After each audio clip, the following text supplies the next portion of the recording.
Here's a comparison of some of the things that we find, comparing 0 cycles in blue, 40 cycles of titanium in red, and 45 cycles of alumina overcoating onto this copper catalyst in black here, okay? And what you see is that as we go from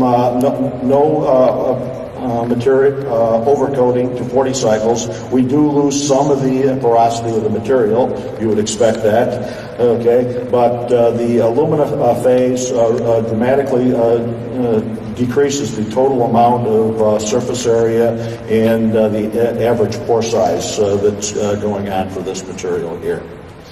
Everything seems to end up as an an X-ray absorption experiment at Argonne National Lab. I don't try to assume that everybody knows about XAS, which is a combination of Zanes and XAFs here, so let me give you a quick tutorial in this. Okay, basically when we hit a central atom with an X-ray, a high-energy X-ray, we kick out a photoelectron that can interact with the neighboring atoms to tell us many things about what's going on in the surface of the catalyst. The far left portion of the spectrum is called the Zanes, okay, and that tells us a lot about the type of the central atom, the amount that's there, and the oxidation state. That third component is what we're mostly interested in a Zanes experiment and monitoring how the oxidation state of the metal is changed. The little wiggly lines off to the far right there, okay, is what's called the XAFs portion, EXAFS. Okay, which tells the type of the neighboring atoms on there, the ligands that are associated with it, the distance to those various atoms, okay, and then finally the number of the neighboring atoms that we have on there. So with a single XAS experiment, which is the combination of Zanes and XAFs, we can gain an incredible amount of knowledge about the material. We've worked over the number of years to develop cells and techniques to really work on these catalysts under realistic conditions, high temperature, high pressures, and reacting gases from that. And we use it extensively there. One of our standard tools for studying catalysts, of course, is temperature program reduction. And there have been many talks that have used that in the past. If we look at the TPR of the copper chromite catalyst shown in blue here, and the aluminum ALD overcoated copper chromite catalyst shown in red, okay, the first thing you can see is that the fact that there's a dramatic change in the temperature program reduction of the copper material here. And I emphasize the copper material here that we're talking about. In actuality, in this type of TPR experiment, all you know is that there's a change in the composition of the gases that are coming off here. Okay, and I'll show why that's important in just a second here. If we look at the material which we do titanium overcoating, though, okay, you can see that all three curves overlap with each other. What you see there again is the copper chromite by itself, shown in whatever color that is, I guess it's blue, okay, and the either 20 or 40 cycles of titanium oxide. We haven't changed the redox chemistry of the copper that we're interested in by doing the titanium overcoating. So as you might expect, and I'm foreshadowing a little bit, the titanium is a far better overcoat for copper material. Now, I said that the problem with standard TPR is you really are not looking at the metal, okay, so you're making some speculation about it. When we do the same experiment in the beamline, we're specifically looking just at the copper that we're interested in. So I've shown you now the Zanes portion of the experiment, and what we do is we ramp the material up in flowing hydrogen, okay? In section C there, you see the copper chromite material, and in D, and it should have been E there, is the one in which we've done 40 cycles of titanium in the middle and 45 cycles of alumina. You can see by the Zanes spectrum here that the redox chemistry is exactly the same for the copper chromite, the fresh copper chromite catalyst, and the one that's got those 45 cycles of titanium over it. But there's definitely a dramatic change in Zane's spectrum as a function of temperature there. I didn't point out that the y-axis there is the temperature of the catalyst going from right to left there. So probably can't read it from the very back at all. So the pictures do tell a little bit of the story, but the nice thing about this is we can actually quantify the amount of various components here. And what you see here is a plot of the analysis from the Zane spectra that I just showed you there. Here we can see the amount of copper zero. I'm trying to figure out which is the colors here. Copper zero, which is in black.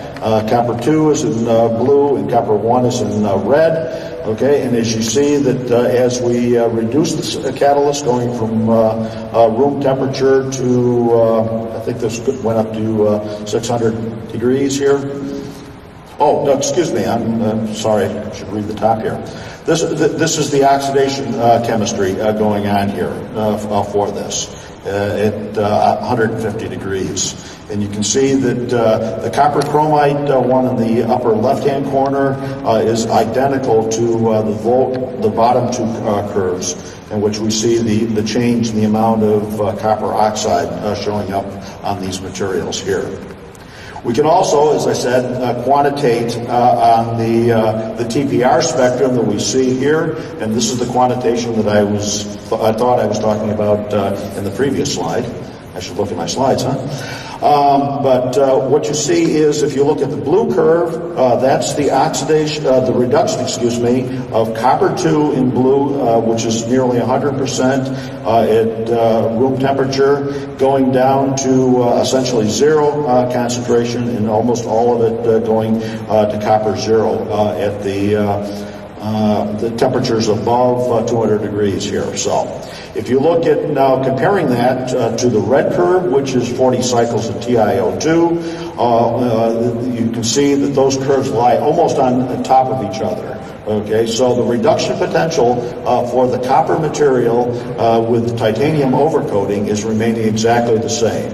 Okay, so we haven't lost the effective copper material that we're gaining here. We're just gaining some stability from that. The converse of that, of course, is the black curve, which is the aluminum oxide overcoated material. And you can see that that reduces at a far higher temperature, which is what we had seen in the standard TPR. Okay, but this actually shows us exactly what's going on with those particular metals there. We can also look at the XAFs, which talks about the bonding of those materials, and this is a air oxidation at 150 degrees, basically the XAFs portion of the Zanes I showed 2 slides ago. And you can see, as a function of the oxidation time going on here in the copper chromite, we go from originally primarily a copper metal material to a copper oxide, shown, I'll get the arrow up here, there we go. Copper metal here, copper oxide here. Okay, so eventually we completely oxidize these materials. We end up with the very same type of spectra for the material using titania as the overcoat. Okay, but the alumina overcoat ends up with about a 50-50 mixture of copper metal and copper oxide under these types of conditions. So again, the aluminum overcoating is changing the redox chemistry of copper, whereas the titania is protecting the copper without changing the redox chemistry, which is important to this catalytic reaction. So bottom line is, what does it do to the catalytic reaction here? In black on the left, you see the deactivation of the copper chromite that we talked about there before. We lose about 80% of the activity in about the first 200 minutes on stream. Okay, you're doing 20 cycles of titania. However, we don't see that deactivation. We see the red curve, which is a lot more active and a lot more stable per time on stream. And as the other thing I haven't shown here is this catalyst is very easily regenerated under these conditions. The catalyst is extremely selective, okay, showing very high selectivity to the furfuryl alcohol. So again, we haven't messed up the copper, okay, we've just protected the copper and made it more accessible for this, the reaction that we're interested in. So in conclusion, I've shown that the deactivation of copper hydrogenation is a real problem. We see a number of things going on. Sintering of the metal is very important, especially in high temperature liquid water. And we also see coking going on there. ALD overcoating, as we've seen in many cases, can protect those metals, but you got to be careful as to the types of overcoatings you use. Alumina appears to be very good for the noble metals such as platinum and palladium, okay, but it really messes up the activities of the copper material. Titania is very good for protecting copper, and we've used it also in cobalt nickel catalyst, okay. And one thing I didn't point out is we've got some control over the size of the pores and the depth of those pores by controlling the number of cycles and the temperature of the calcination. Okay, and we're using this to change the nature of the overcoating and use it hopefully to our advantage there. Some of the things we're working on right now is tailoring the environment going into and out of the catalyst. This is similar to what people do, for example, with zeolites, changing the nature of the zeolite here. We can put in a bifunctional layer shown by the green there. We can put either hydrophobic or hydrophilic layer over the top of these by changing the type of ALD overcoatings that we're putting in here, as long as it doesn't mess up the metal. And we can actually add in various types of hydrocarbons into the system to change the diffusion of the material going in there as a function of time on stream there. One of the exciting things we've done recently is to do overcoating on very unstable types of material. What you see here is some work we did on the overcoating of the mesoporous molecular sieve, SBA15, which has been known for a long time, but it is very unstable there. You hit it with steam or liquid water, you lose most of the surface area of this material due to collapse of the pores. We found that by just putting just a few layers of niobium inside of that material, okay, we can coat both the inside and the outside of the particle, okay, and then we put the same material in boiling water and retained almost, I think it was something like 85-90% of the total surface area there.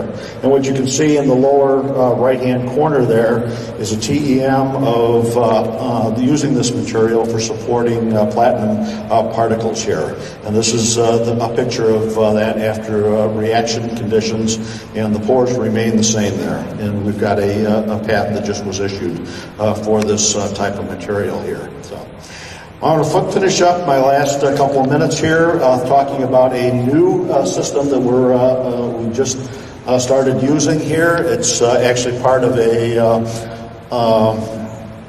poster that we presented last night, and it will also be highlighted in a poster that's coming, that's on there tonight, so if you're interested in. This is a new unit which we're calling our high throughput ALD tool. Okay, it combines both ALD synthesis and gas phase catalytic testing. Okay, for that we can use as many as 12 different precursors of ALD, so you name it, we can put it down there if we can get it into the gas phase there. And it also is a plug flow reactor for doing catalyst testing at the same time there. The system looks like this here, that over on the right-hand side, we've got two parallel plug flow reactors that we use here. And the way this works is one reactor will be doing ALD, okay, while the other reactor will be doing catalyst testing of the material that we've made previously. When those two experiments are done, we'll reverse what each reactor is doing. Okay, so there's some productivity improvements there. That's why we try to call it a high throughput. But more importantly is the ALD material that we've made here never sees the open air of the laboratory before we actually do the catalytic testing. So we were actually seeing the activity of the catalyst as a function of time on stream. We've got shown here the manifold that we've got here. As I said, we've got up to a dozen metal precursors that we can put in here. Okay, we can control whether we do the decomposition using oxidizing or reducing conditions, and we've got a whole series of different gas phase feeds, such as ethane, ethylene, propane, propylene, that will do catalyst testing on these reactors. This is just a little picture of that. I'm sure many of you saw our poster last night on this there. And then finally, I'd like to point out that we just wrote a very nice review paper. Okay, it actually was mostly written by one of our colleagues up at Wisconsin, Brandon O'Neill, that basically summarizes what we're doing nowadays and what has been done so far with atomic layer deposition. So if you're interested in this field, I encourage you to take a look at that paper. Finally, IAC was a collaboration of four institutions: Argonne National Lab, Purdue, University of Wisconsin-Madison, and Northwestern. And I forgot what Brookhaven National Lab in there. But some of the people that worked on this and other projects are listed in here. It was a 55-member team, so I couldn't put everybody on there. With that, I'll thank you and open to questions. Thank you. For questions?